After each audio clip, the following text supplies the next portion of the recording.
This is Steve Ridgel, and I'm sharing a few thoughts on leadership from the story in 1 Samuel 15 where Saul loses his kingship because he doesn't obey the Lord. The Lord sends him into battle against the Amalekites and says, destroy them, and well, Saul doesn't. He wipes out the people, but he keeps the livestock, and he spares the king. And when Samuel shows up, Saul says, I did everything the Lord said. And he said, what's that sound I hear? It sounds like cows. Well, yeah, I spared the king, and then we kept the livestock. The people kept the livestock so they could sacrifice them to God.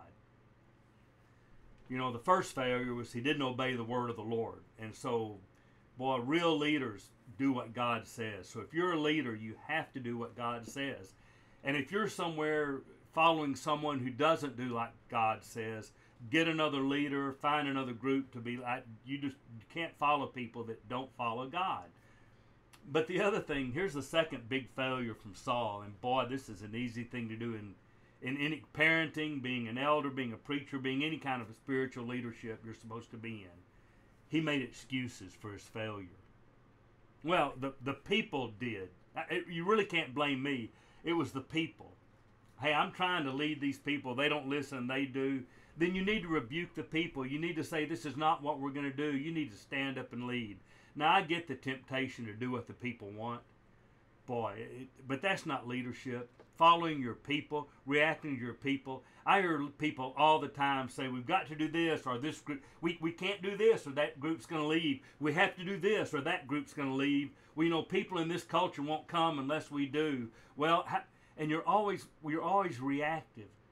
Just decide who you are and who you're going to be based on God, and then do that. And you know what? You're going to lose some people. You are. Don't act like, boy, that's some shocking thing. Jesus had multitudes following him if he started saying the hard things, and then a lot of them left. Now, I get the temptation to follow the people, but don't do that. And don't make excuses as a leader. Don't blame somebody else. Part of leadership is it's like being a parent saying, well, I tried to raise my kids, but you know, what can you do? Okay, I get that, but you know, don't just blame the kids for how they do. You were the parent. Be the parent. Well, you know, I tried to help the church do, and you know, they just went. Okay, if you're an elder or leader of the church, or if you're preaching, stand up and say, you know what, my preaching for 10 years molded these people, and you know what, I failed. I get it. Hey, we've all failed sometimes in leadership, so if you're in a position of leadership, just buckle down and stop making excuses. Say it stops and starts. It starts and stops with me. And so don't make that kind of excuse. Don't make excuses when things don't go well. And when things turn away from the Lord, don't say, well, I stand up and own it, because that's what real leaders do.